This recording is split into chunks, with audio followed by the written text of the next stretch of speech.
Okay, so, yeah, can you have the slides kind of ready to go? I'm going to go in order. Okay, so Dr. Yasunaga first. okay.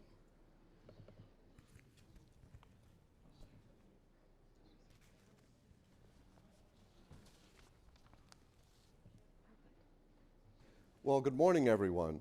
I'm Richard Dasher. I direct the U.S. Asia Technology Management Center at Stanford. And yeah, kind of like Professor Hoshi, my background did not have a great deal to do with rare metals. But 20 years ago, actually 24 years ago, when I started this job, which is located in the School of Engineering at Stanford, I found myself with a principal investigator on our grant who was a specialist in compound semiconductors. And we started looking early on at a lot of the new research that was going on in Japan and Asia. We were the first place in North America to introduce Dr. Shuji Nakamura and his research. After he had announced the blue LED and had not yet even announced the blue laser. And so I found myself surrounded by gallium nitride and indium gallium arsenide and lots of compounds that if you don't become interested in, there's something wrong. And this is a fascinating area. We have a wonderful panel today of exactly the right people to talk about the insecurity of the supply lines of what we can call strategic metals or rare metals or minor metals. I'll stick with rare metals. And I'm going to ask each of our panelists to give 5 minutes of kind of prepared remarks to set the tone. Then I have some questions that I really want to ask them, but we will also open this up to you. This is supposed to be a very interactive format. It's supposed to be a meeting of the minds where your contributions are very important. And so hopefully we can maintain our focus for the next hour on understanding the insecurity of the supply line, not really getting into the solutions, not really getting into future demand. We're really going to focus on the way things are right now. If you don't mind, I'm going to refer you to the program for everyone's bio, but sitting closest to me is Dr. Yuuko Yasunaga, who is currently Vice President of the National Institute for Advanced Industrial Science and Technology, AIST, in Japan, and previously was in charge of Mineral and Natural Resources Division of Japan's Ministry of Economy, Trade, and Industry. Next to Yuuko is Professor Tom Graedel, who is Professor Emeritus of Industrial Ecology at Yale University. And farthest away from me is Professor John Thompson, who is the Wold Family Professor in Environmental Balance for Human Sustainability at Cornell University. So we'll go in order of the program. So Yuuko, if you would go to the podium and give us 5 minutes, that would be great. Thank you.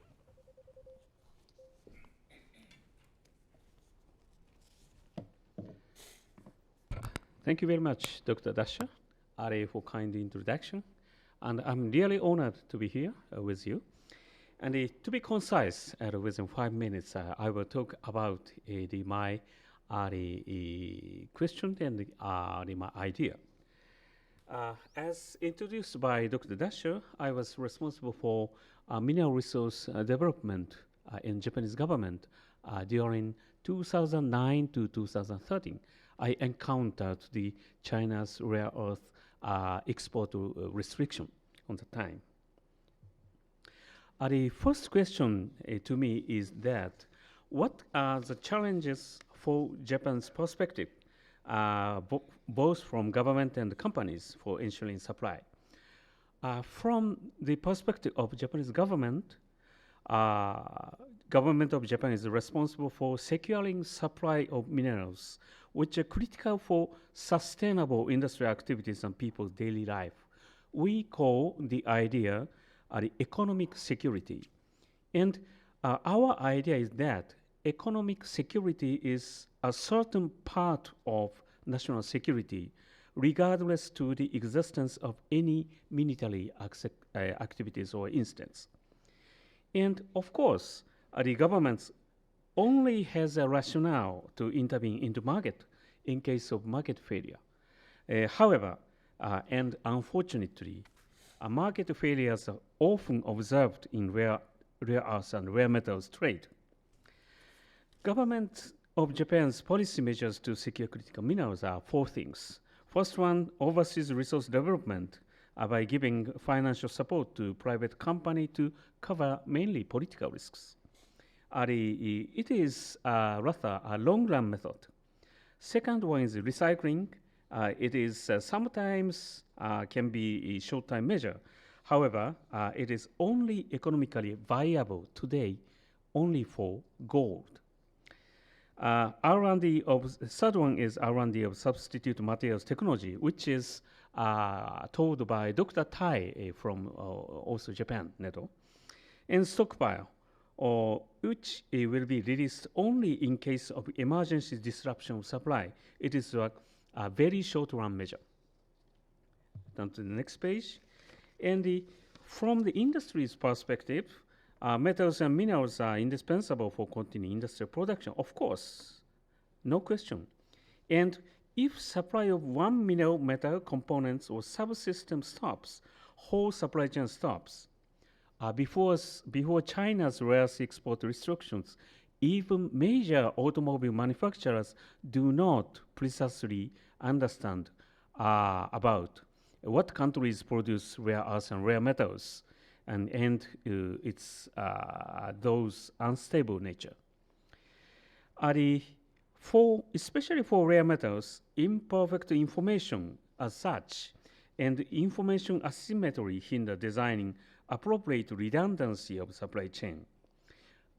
Please remember that. For example, as Dr. Abraham's slides at the last time,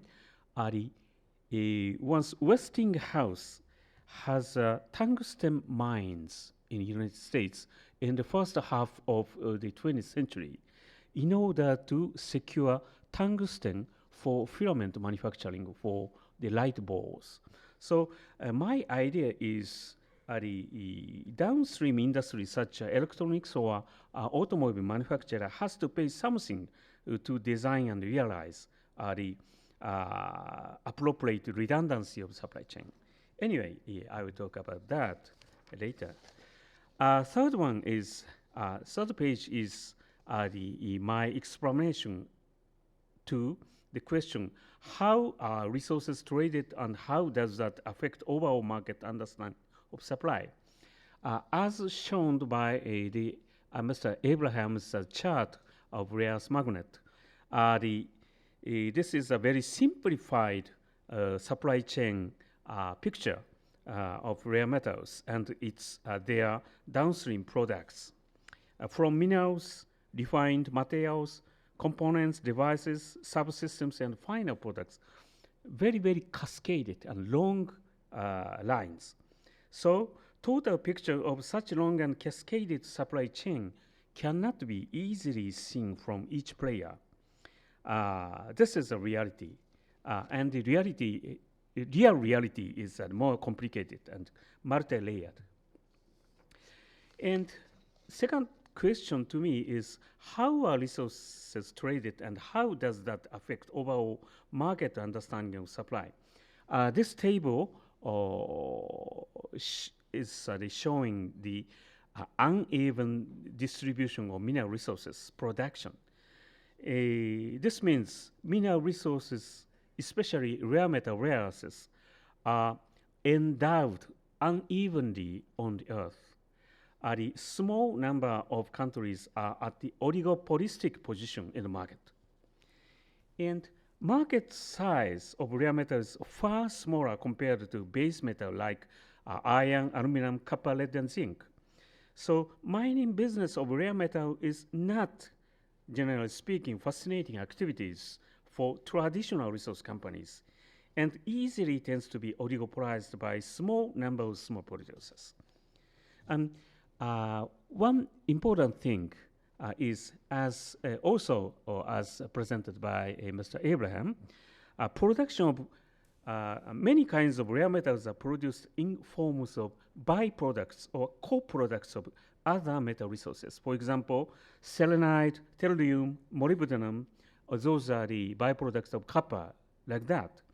So it implies that production of bipro or copro type rare metals cannot be controlled by their own demand, rather affected by other metals' demand. My final pages shows my idea. It is a kind of rise of new type of resource nationalisms. We call the resource nationalism the end of 1960s to early 70s about the Middle Eastern oil policies. So they nationalize the oil-producing companies. However, in the 21st century, we have seen a little bit sophisticated or different case of resource nationalism. Resource-rich countries in early 1970s just wanted to control resource production or just wanted to get more revenue, more monies from resource production or export. However, in 2000s, resource-rich countries require downstream industries to add value, higher value to minerals by choking resource export as a form of raw materials and attracting manufacturers overseas into that country to enable them to buy raw material in cheaper price if domestic plant is constructed. In that sense, resource insecurity cannot only be determined from scarcity of such minerals, but also from possibility to manufacture higher value added products with simply technology. I call this the 21st century type resource nationalism. Thank you very much for attention. Thank you, Dr. Asher. Thank you, Yuuko. So if I may, if I can ask Professor Graedel, Tom, would you give us your 5 minutes? Oops. While we're changing slides, Yuuko, could I ask a follow-up question? Yes. You talked about the market failures, and you talked about information asymmetry, imperfect information. Yes, yes. Could you give us another detail about what you mean about the imperfect information that is making it difficult to price these materials the way that they should be priced? Yes. Since the supply chain and market structure of rare metal, rares, or their downstream products are so complicated, each player cannot oversee what's going on. No one can see the whole picture. No one can see, no one have a bird's eye view. Okay. It is a simple understanding. Okay, thank you very much. We'll probably come back to this point. Okay. Tom, your comments? Thank you very much. So I have 5 minutes to try to provide some numbers on the table, so to speak. We've had general frameworks presented to us, and I want to go to them and talk a little bit more about what we know quantitatively about some of this information. And let me go to what we call the flower garden of metals. This has been alluded to by others. The idea that an awful lot of metals come because they're byproducts of others. David Abrahams showed copper as the principal host for selenium, tellurium, and cobalt. We have nickel as a principal host for cobalt. We have zirconium as a host for hafnium, and so forth. I'm going to dive here quickly to this slide. We tried at Yale a few years ago to say, can we put some numbers on this idea of who are hosts and who are companions? And the idea of this diagram, you can see from the color ramp here on the bottom, A metal that is produced not at all as a companion is colored blue on this diagram. So we have iron, manganese, copper, and so forth that are produced in mines that are called manganese mines and copper mines, and so forth. Then we have metals that are produced entirely as companions, and those are red on the diagram. And so here we have the selenium and tellurium, cadmium, and the rare earths, so forth. There's only a fairly small number of metals that are produced only partly as companions. And silver is the good example here. There are silver mines, but an awful lot of silver is produced as a byproduct. So if you can convert the colors to the numbers here, you get an idea of the fact that most things are either hosts or companions, and for only a few do we have this mixed behavior where we have some mines that produce silver, molybdenum, so forth. Okay, so let me move back to another issue. It's often said that if we don't have a material, material science will find a substitute. I'm a believer in material science. I love material scientists, but we need to check on this statement. And for most metals, we have 4, 5, 6 principal uses. And the way to look at substitution is to look at each principal use, because some substitutes are only going to be suitable for conductivity or strength or some other property.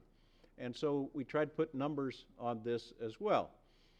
Now, the idea here is that if we look at all the uses and we find that substitutes are either poor or non-existent for all of the uses, then we color that red on our color ramp. So rhenium here, rhenium and rhodium are examples where for none of the uses do we think there are drop-in substitutes. Yes, you could use a new technology, perhaps.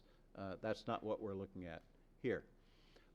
If we have a material where we have good substitutes for every one of the major uses, then that is colored blue, and intermediate materials where we have pretty good substitutes for some of the uses but not all get colors that are in the greens and yellows and oranges and so forth. So when I show this, I always ask what people see on this diagram. The answer is no blue, which says that there is no, to the best of our understanding, there is no element on the periodic table for which there is a good substitute for every one of its major uses. So right now we need them all. And of course, a lot of these that are colored red here are crucial. Jet engines for rhenium has already been mentioned, yttrium for phosphors, europium also for phosphors, rhodium for catalytic converters, and so forth. Now, how do we put this sort of information together and say what's more critical than something else?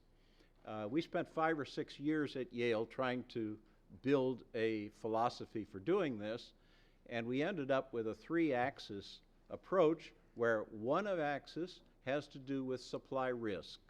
Can you get the material? And there's a number of metrics that we use. I don't have time to go into that in detail.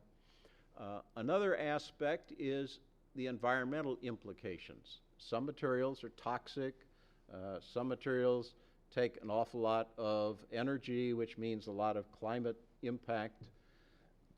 And then the third is, if you can't get it, how vulnerable are you to it? This is where substitution comes in, for example. And so what we tried to do was to evaluate all the elements on this 3-axis diagram. Now, supply risk and environmental implications, by and large, are independent of who you are and where you are, but not vulnerability. This depends on what you're doing. And so the evaluation depends on the user, and there isn't any one picture of what's critical and what isn't, although the Europeans think they can say that, but I don't. So a few little summary remarks to leave with you here. One is quantification of metal cycles is not a reductionist challenge. This isn't biology in the laboratory. This is more like an accountant gathering together information and making a consistent story. That's largely what we've been doing at Yale. The data challenge has to look across all these different aspects of what are the uses, can you substitute, what are the companion situations, can you recycle it. In the case of companion metals, which are generally the more critical metals, we're captive to two things. One is, are the hosts going to be mined?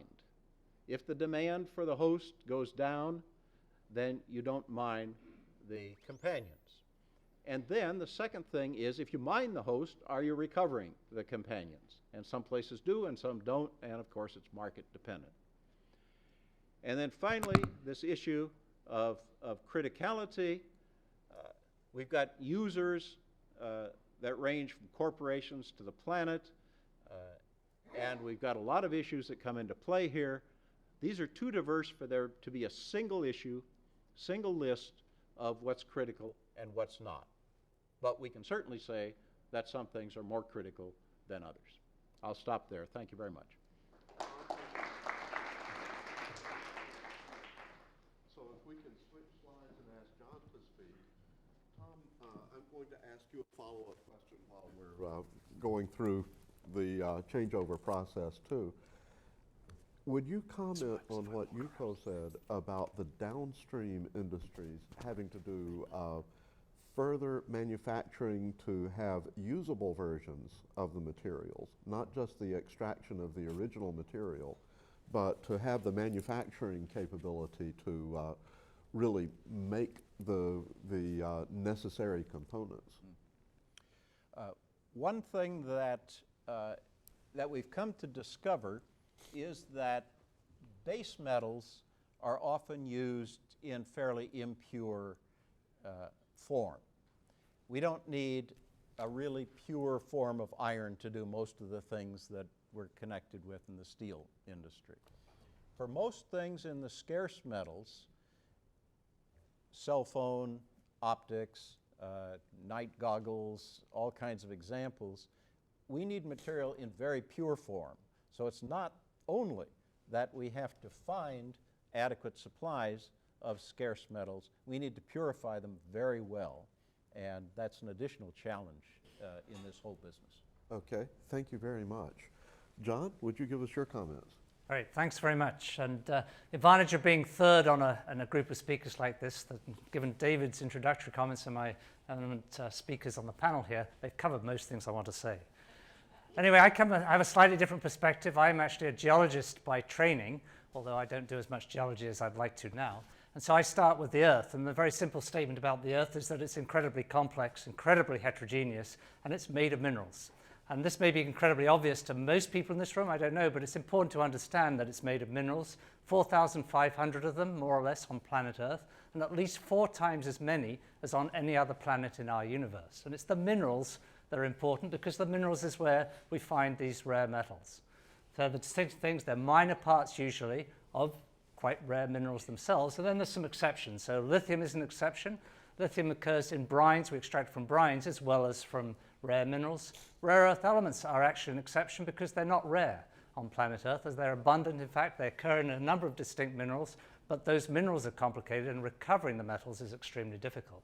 And antimony is another one of my favorites, because antimony actually occurs as a very, very simple mineral called stibnite, which is antimony sulfide, very easy to extract and recover. And so the antimony market is actually much bigger than the markets for most of these other rare metals, because it's so easy to recover. So understanding the distribution and concentration of these minerals is obviously what's critical, but actually our knowledge is really poor. And there's a number of reasons for that. One is we haven't bothered about them for very long until they become so interesting. Secondly, because they occur at such low levels, it's only since we've had super advanced analytical capability that we've started to look more closely at where they actually occur and so on. So it's difficult to get good information. Funnily enough, the people who know the most about where these materials occur are often the people who purchase concentrates for base metal smelters and refineries. Because these people need to know what else is in the material, because some of it may be deleterious and some of it may be advantageous if they can recover it and they can make money out of it. So they know quite a lot where they're getting it from, but they don't share it. So we don't know what they know. Lastly, the scarcity. Given the scarcity, only a few jurisdictions contain these, and that's already been illustrated. And the discovery, therefore, is a very challenging problem. So I've spent half my life out in the bush, in all sorts of interesting places in the world, looking for all sorts of interesting things. And it's challenging to find the major commodities. We don't do a great job of that. It's really challenging to find these commodities. And then you've got to deal with all the other issues that David described so well. So most of these rare metals, and this has been discussed, end up as byproducts in concentrates that get shipped to smelters and refineries. And as Tom pointed out, this creates an immense amount of inflexibility in terms of meeting demand, and David alluded to that as well. And the recovery from recycling streams, again, as has already been described, is equally challenging. So it's a complicated space, and we could have a whole day, we could have a session just on the source question and how we're going to satisfy that without even discussing any of these other issues. The second question, though, that I was asked to look at was about regulation and environmental standards. And I'll address that principally from the mining perspective, but obviously this covers the full supply chain as well. So the first thing to understand is, of course, that environmental laws are regulated by individual countries, and that plays through into their permitting, both for mines and for any processing facilities. They are very variable from country to country, but most companies now in this business try to follow a relatively uniform global set of standards and practices, and much of this is governed by a lot of voluntary initiatives. In fact, there's numerous voluntary initiatives, and actually that's a problem because we need some consolidation of those. These are linked to corporate social responsibility and license to operate. That's the sustainability issues. And for major mining companies and resource companies, again, whether they're mining or processing, they are very conversant and very aware of sustainability issues, and it affects actually their shareholder value. For example, the Dow Jones Sustainability Index is something that governs a number of resource companies now. But these are the major companies, and as has already been described, the major companies actually don't produce very much of these rare metals because their market size for these commodities are just too small to be of interest to major mining companies that are dealing with millions of tons or billions of tons of material. So that's a problem because not all this material is produced by those companies that are trying actually to do a good thing. The most important point to understand about mining is that the community issue now trumps all other issues. This is the most important factor. Engaging effectively with communities and getting their support to get a social license to operate is the big thing that is top of mind for most mining companies. And so they can actually put a limit on future production if they're not treated appropriately and brought into the game early on. And this is, again, really important because the major companies are investing very heavily in this now with social scientists and all sorts of other people, but minor companies, smaller companies don't have that flexibility to do that or the wherewithal to do that. It's a very big issue, and one thing that's really important to understand for the engineers in the room, when you are building a new processing plant or building a mine, you have a strict timeline and you can Gantt chart and it's all wonderful. You cannot Gantt chart community engagement. Community engagement takes as long as it's going to take, and it may be years before you can win that social license. And lastly, the point on the bottom is another serious and important point. Is a number of these commodities, a number of these rare metals are produced by what will be called illegal mining in some cases, or artisanal mining, if you like to put a more sort of nice term to what is going on there. And in some cases, this has got to be addressed from a legal point of view. In some cases, it should be addressed by helping these people actually do things and follow better practices than they're doing now. For many people in the world, there's millions of people involved in this. It is the only way in which they can make a living. And lastly, what do consumers do about this? How can they encourage higher standards? What is the role of the consumer in this picture? And this, of course, is another topic that we could spend a lot of time on, and it's a challenging one. The first and probably most important point is that the vast majority of consumers have no clue what we're talking about in this room. So that's a major issue if we're going to try and get them to be involved in upping the standards and approaches by companies that produce rare metals.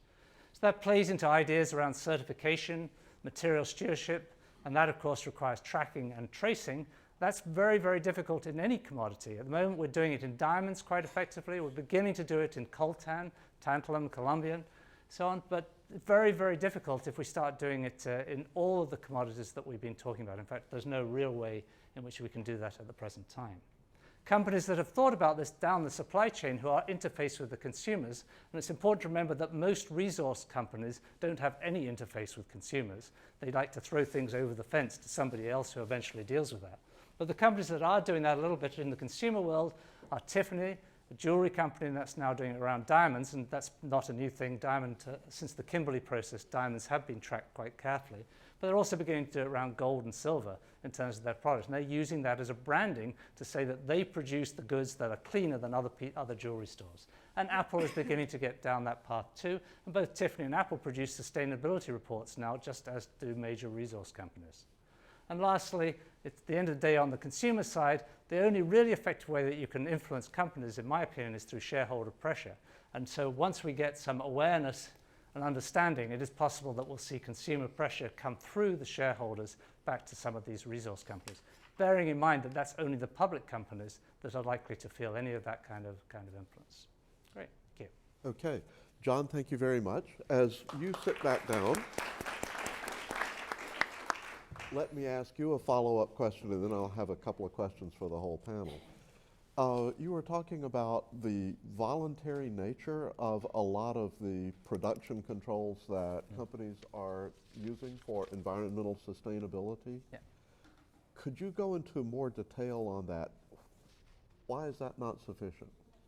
It's sufficient in each sub-area in which it's working and to the degree that companies have bought into that. Okay. But the biggest problem is the complexity of them and the numerous nature of these agreements. So many mines now will be operating under 10 to 15 different voluntary initiatives. And just so the sheer reporting of that, it becomes a major challenge. So consolidation is needed to get a better overall global I'm also curious standard. if there's the issue of kicking the can down the road, so that the major mining company that's really extracting the base ore, they're doing things very cleanly because they're under a great deal of scrutiny, but then they just send this concentrate off to someone else to be refined, and that's where you have trouble? So the concept of material stewardship of the producer tracking the material is a relatively new thing, and again, some major companies are trying to do that now with the commodities to varying degrees of success. But yeah, the tendency in the past has been, as I say, to lob it over the fence. Okay. And keep your fingers crossed. Thank you. So my first kind of question that I want to ask the panel is a real economics kind of question. So even though there's complexity and risk and market imperfections, why can't you just rely on market economics to solve this problem? If things have a limited supply, why don't they become priced much higher? Why don't the prices reflect the kind of criticality of the materials themselves? I'll go in order. Why can't you just rely on market economics to take care of this supply problem? Yuuko? Thank you very much. My answer is, the first answer is that simply a final producer or downstream producer do not know about the complexity of the market and the resource endowment. And the second problem would be, it is quite natural and globally globalizing competition. Each material or manufacturer or device manufacturer are compelled to make components and devices at a lower price to win a competition. So that it is a kind of a market failure that we cannot rely on the market mechanism to add higher, to add more value to the minerals. Okay, the complexity and also the kind of pressures of the supply. From downstream right. Manufacturers. Okay, Tom? I think one big difference between scarce metals and the more common metals is that if you want to know the price of zinc or the price of nickel, you go to the London Metal Exchange very public information. It's the metals version of a stock market, and everybody knows the next day or the next week exactly what the price has been for transactions. If you're looking at transactions of lutetium or thallium, there is no public market. These are produced in the byproduct streams by the people who are often buying the byproduct from the majors, and those people tend to sell to intermediate people who maintain stockpiles, and those people will sell to the General Motors and the General Electrics and the Siemens, all in private transactions. So there are people that attempt to gather information in various ways and quote prices, but it's much less transparent than for the major metals. So anybody who's not involved in an active transaction saying, I want to buy this much from you, really doesn't know what the price is. So I would just support that. As I was preparing for this panel, I looked at a list of elements and their uses and their sources of supply and the, ratings for supply risk. And I found out that evidently it's unknown just what kind of resources are available for hafnium. The total amount of resources available, the total amount produced is unknown. And I was really shocked that no one had any kind of a number on this. John, especially from the standpoint of sustainability, why can't we just rely on market economics? So the biggest issue to me, I mean, in addition to the ones that have already been mentioned, is the volatility of prices and versus the timelines that it takes to do things. And David alluded to this already. When prices go up and down rapidly, you can't plan a new mine and go through all the sustainability issues of doing it correctly in the time available. And I'll just give you a quick example of that. In 2010, when rare earth elements spiked, the prices spiked, 400 rare earth element projects appeared on the Toronto Stock Exchange. Within 2 years, we were back to 10. So that volatility is just incompatible with building mines, let alone doing them in a sustainable and appropriate manner. Okay, thank you. Sure, let's go ahead and open this up to audience questions. I've got a couple more, but microphone? Wait for the mic, please. Graham, we have a question right down here. So I'm wondering, none of the panelists are willing to suggest that there's more of a geopolitical, mercantilist policy at play, and that's why markets aren't working, because some governments, a government maybe sees an advantage to subsidizing, sustaining, maintaining an industry that's very, very small. The total value of rare earths from mining to oxides right now at current prices is maybe $2.4, $2.5 billion. And they can leverage the control of those resources through the value chain that they have almost absolute control over. And that gives them effective control and leverage over what would be $7 trillion in value-added goods in the world. So for me, at least, I've always seen this as a geopolitical, economic, military, mercantilist strategy, and that the West constantly looks to markets and fails to see that there's a deeper underlying game being played. Thank you for your comment. That's a very interesting point. I think first of all, I'd like to turn it to Yuuko and ask about the role of government in making sure that the markets somehow work.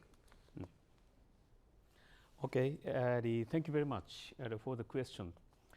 As I presented at the first page of my presentation, the government of Japan is thought to be responsible to secure mineral supply into Japanese industry.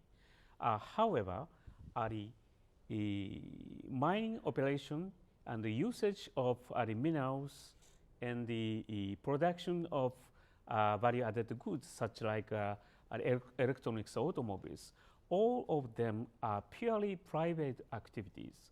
In that sense, Japanese government has a only rationale to intervene into the market to cover the political risk or unseen risk associated with the resource production, since resource production is easily affected by non-economic reasons, like the resource producing countries' policy or political turmoil, or something like the natural accident to hinder the logistics of natural resources. Okay, I appreciate your perspective from the Japanese government side.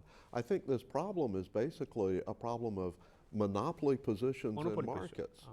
Whether the monopoly is because a single country has most of the supply, or even in some cases, whether a single mine or a single producer has the control over supply, they could have a much bigger effect than just their own business by not being cooperative. Tom, what would you say about this kind of role of the sort of monopoly problem in these markets?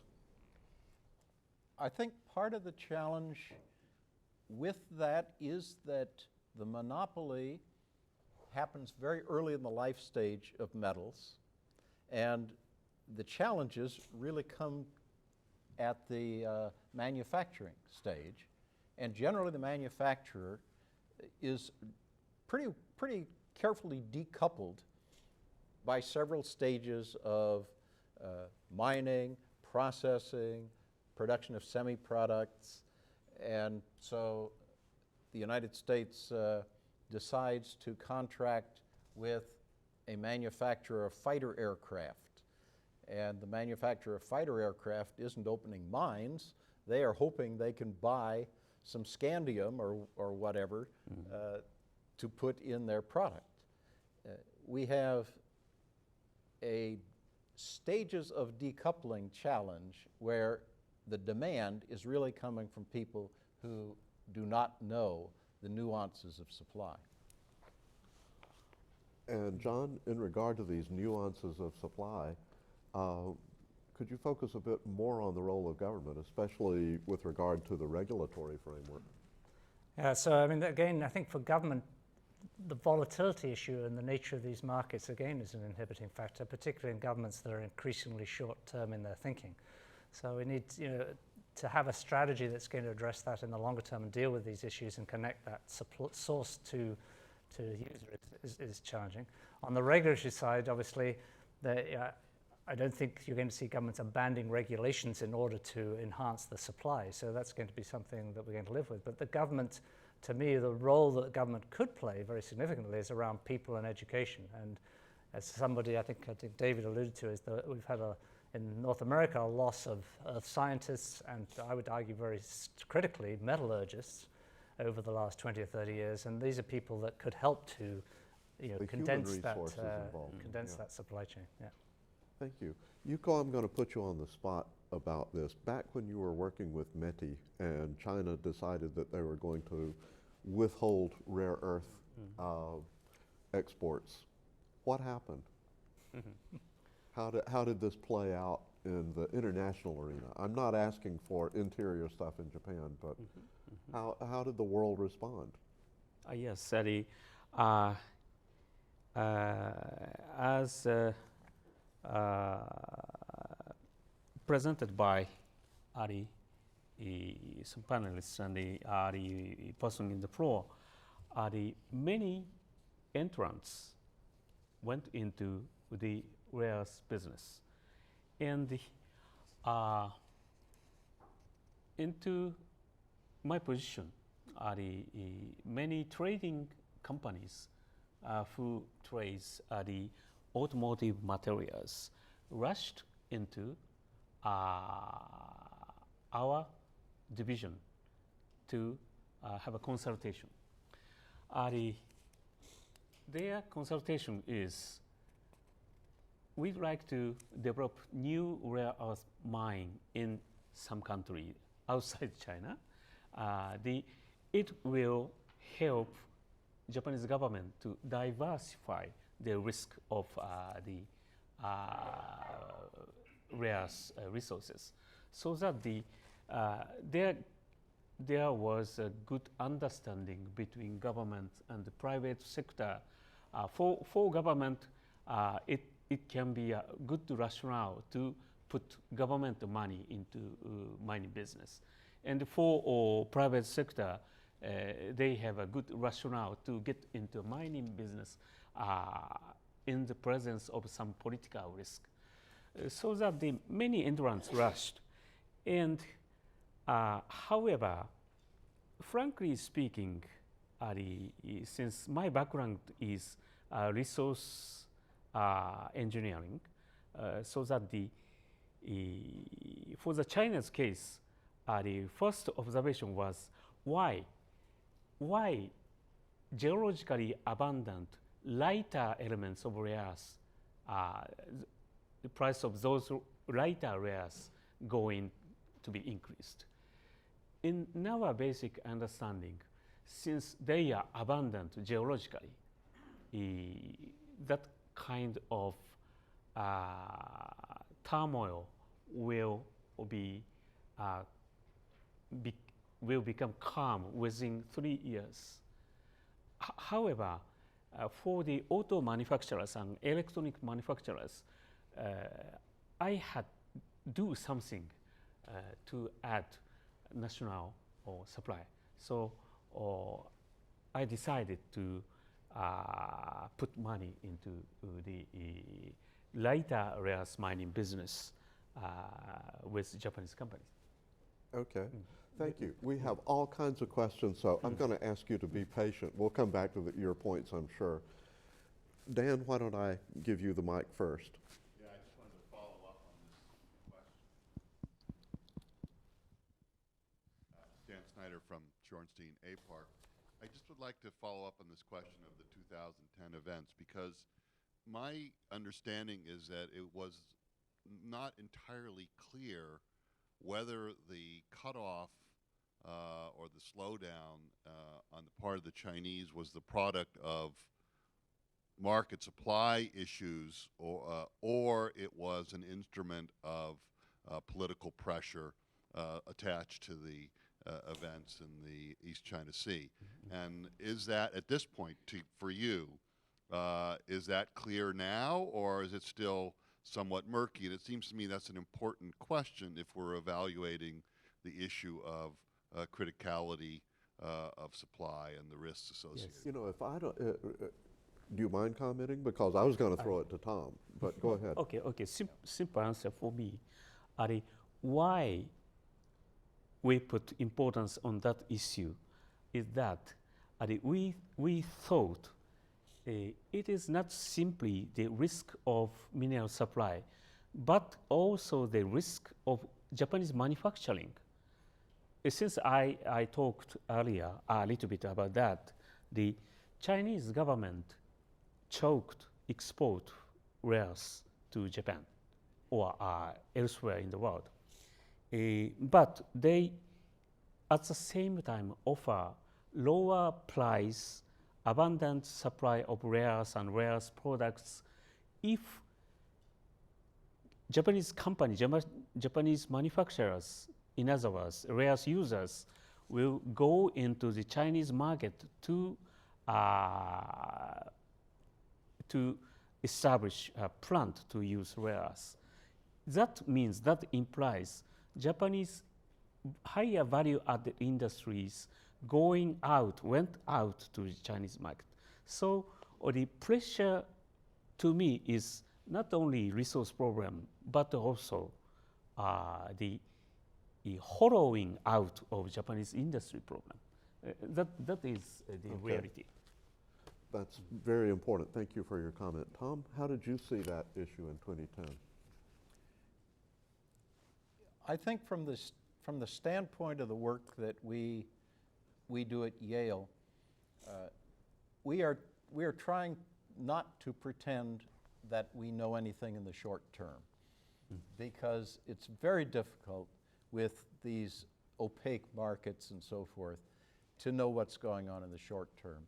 So we like to think that if we have anything useful to say, it's probably on the 20, 30-year sort of time scale. And I leave shorter time scales to my friends in this audience and elsewhere. Thanks. John, would you want to comment on? I agree with that completely. Thank goodness there's somebody who thinks beyond 1 month. And the irony of the end of the business that I've been involved in is that the resource, discovery and so on, is very reactive, and yet what they're trying to do is very long term. And so the two things are completely sort of at odds with each other. Yeah. Thank you. Back in the back. Good morning. One of the things that we haven't discussed yet, it may come up later, is research and development. It's being funded either by public-private partnerships, federal governments. As Tom knows, there's things like the Critical Materials Institute that's located in Ames. NIMS in Japan is looking at materials for energy, substitute materials. And so I'd just like to get your at least preliminary take, and maybe discuss later the role of R&D and the sort of the funding levels currently and potentially in both countries focused on these issues. Because often, it isn't just a one-for-one substitution for a metal. It can be, completely different materials focused on new applications as well. Thanks. Okay, thank you for your comment on the role of R&D. Maybe a bit of a follow-up on the human resources. Why have we lost the expertise that we need in order to understand these materials and how to use them better? John, from you. I think it's been an extended period of reduced interest, and we went through 20 years when commodities prices were low, relatively speaking, and commodities were not flavor of the month at all. And then we hit the boom around 2005, and things started to change. But by then, the damage was done. The departments were being reduced, and certainly in metallurgical departments, they virtually disappeared into material science. And that wasn't a bad change in a way, because it connected the dots, except the metallurgists disappeared and material sciences prospered. So it's a complicated question as to why that's happened. And I don't think we should worry too much about why it's happened. It's what we're going to do about it in the future that's probably more important. Because I do think that critical to R&D as a solution to this problem is the human expertise. Totally. Yeah, right. Totally. You had a question. So my name is Martin Sturmer from the Federal Reserve Bank of Dallas. My question is, what's the role of inventories and stockpiling on the supply side of these markets? Tom, why don't you deal with that?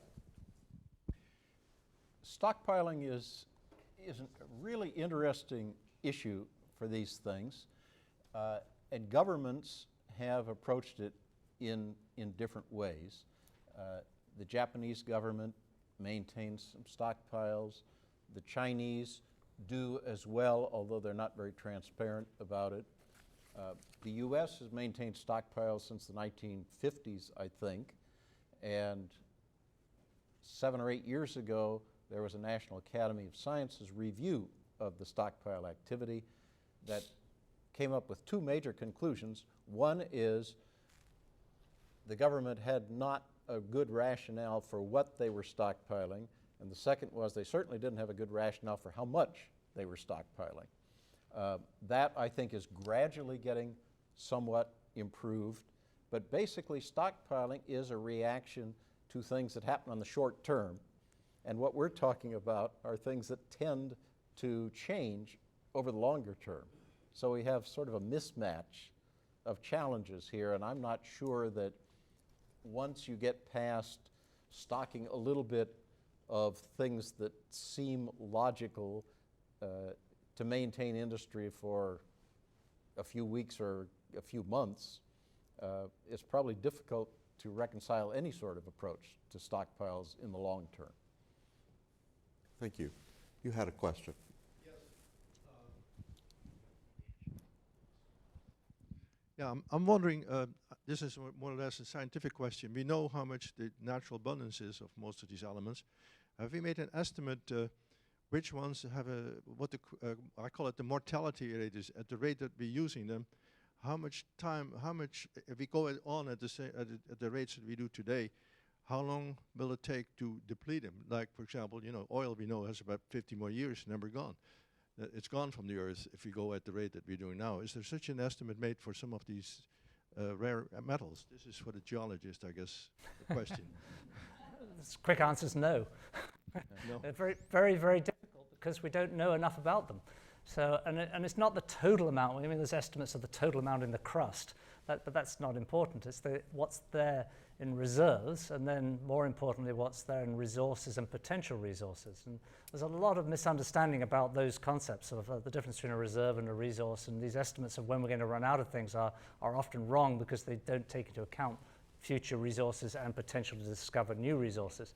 But it's wrong when we deal with major commodities. It's even worse if we're going to talk about the rare metals here, because we just don't know enough. Are we talking about years or centuries? You know, I'd say centuries, but you know, I'm a little bit of an optimist. So with regard to that, my understanding is that the U.S. has quite a few reserves that are not being mined at all. And one reason is probably the environmental impact of the mining operations and the difficulty. John, would you comment on that, untapped reserves?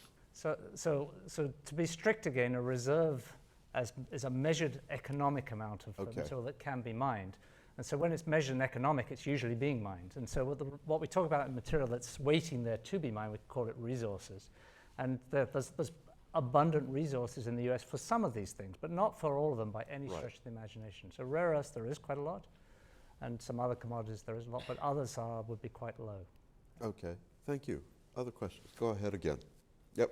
Okay, great. So on this, specifically for rare earths, I can tell you this. John is quite right in pointing out that regulatory environment has greatly impacted what we call reserves and what's available.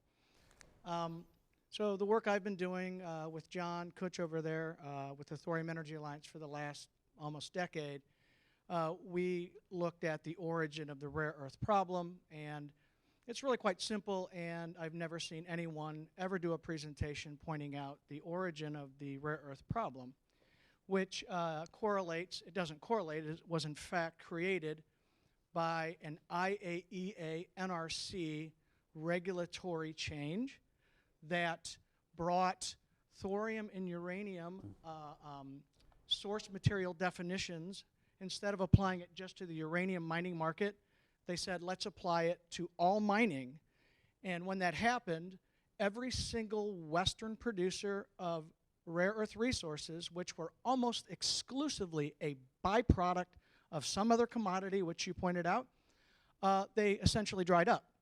And so what happens is the entire Western world was no longer able to pass what were byproduct resources into the value chain, because no one wanted to be caught holding the thorium, uranium source material byproduct.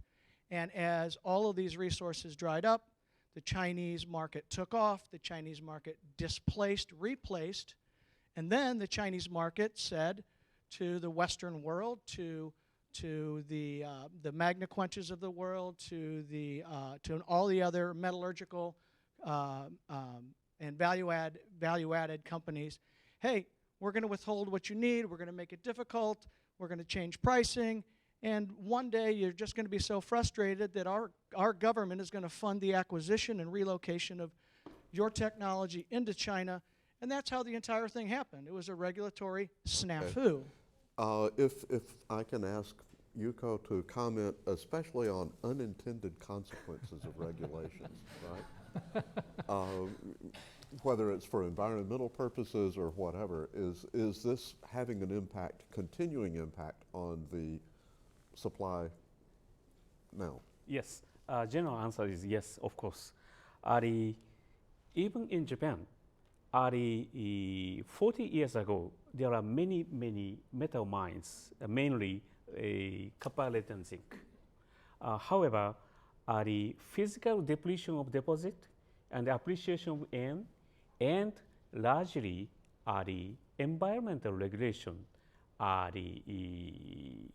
expelled mining business to stop its production. In the sense, it will give a high impact to every other country's mining operation. However, many phenomena I saw in the developing countries, they have the regulation, legal regulation. However, no system of execution, implementation. It's a problem. Yes. Yeah. Yeah. So in this regard, because it's so difficult to see the whole picture, John, are you concerned that as governments take a more proactive stance in regulation for environmental sustainability, that they might actually skew the system, the supply system even more? Oh, totally. I mean, the regulation is a blunt instrument, and it doesn't necessarily apply it on the best science, and it's affected by public opinion and so on. So there are often potential for unintended consequences. But I would emphasize also that the non-regulatory constraints from communities are equally and probably in the future going to be more severe than the regulatory ones, and that's going to need a lot more work around that to fully understand it. When you say communities, you mean the people who don't want something in their backyard, or? Well, that would be some of them, but some of them are the people who actually live close to the mine, who actually might like to participate in that opportunity. Okay. If the engagement can be done in the right way. Yeah. Okay. We're kind of, I've got to tell you, my clock at the back is saying I'm down to 0 time because we did start a little bit earlier.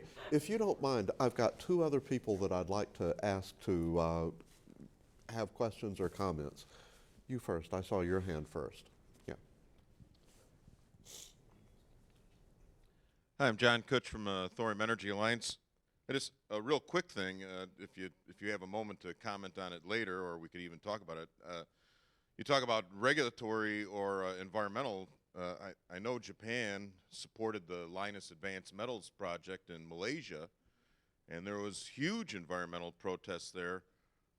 And you could debate as to who organized these environmental protests. And who the target market was for the environmental protests, but that shows that even in a country like Malaysia, $1 billion rare earth facility can be blocked by a relatively tiny and questionably motivated group of people. I also want to point out that you just yourselves pointed out there is no strategic reserve of rare earths anywhere, because in your talks you pointed out they are so use-specific. How do you stockpile a rare earth that Panasonic won't care whether you have 1 million pounds of some? So you could comment on that also. And finally, I would hope you could most of all comment on, can we just officially stop talking about a market? As you've spoken, there is literally no market for rare earths. It is a closed door, very secretive process. There is no, you could go to metalsmarketplace.com.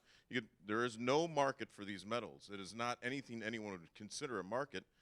So what is your thoughts of some type of organization, some type of support, independent organization that could provide technology metals, rare earth metals, as a utility, the way any town who wants to attract a factory would provide water and electricity? We need to get rid of the profit motive and these, these Canadian. I want I mean, what's your opinion on getting rid of the profit motive and looking at these tech metals as a national good and an economic development tool? Okay, I want to divide that second question and say that it's more appropriate for later sessions during the day today. Okay, because this is all about the solutions that will start to work out to these problems are really where we're going, right? The next panel is all about increasing demand and new demand, and then further on in the day, we'll really get back into this. But real quick comment on, the government role of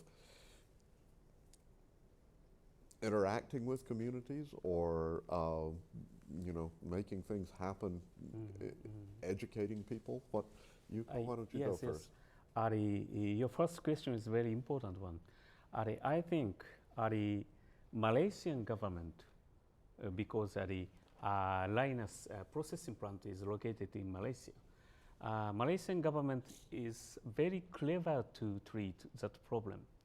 They do not treat by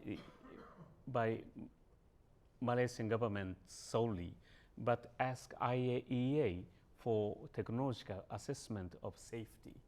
In that sense, we think it was treated in a most appropriate manner, and then our Japanese government decided to make a financial investment into Lynas, Mount Weld mine.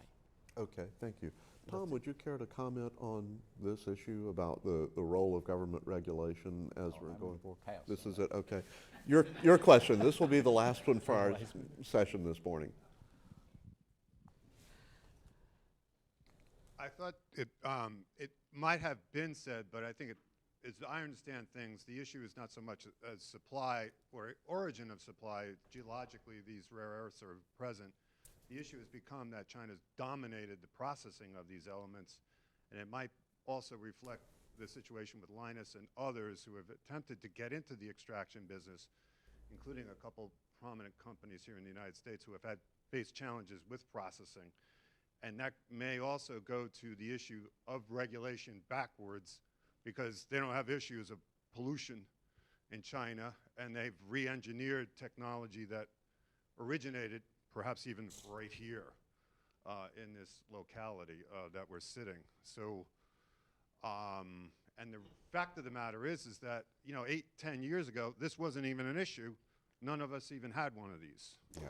So in terms of long-term supply chains and long-term planning, it's difficult to anticipate the unexpected developments that we're all enjoying today worldwide. So it's a hard thing, as I see it, to regulate as well as anticipate. Okay, thank you very much. And if you're like me, you're feeling considerably more unsettled at the end of the hour than you did at the beginning.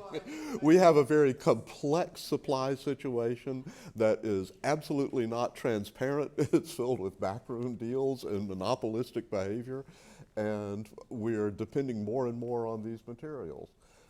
If you would, please join me in thanking our panelists for great presentations, great discussion. And we'll move on from here. Thank you.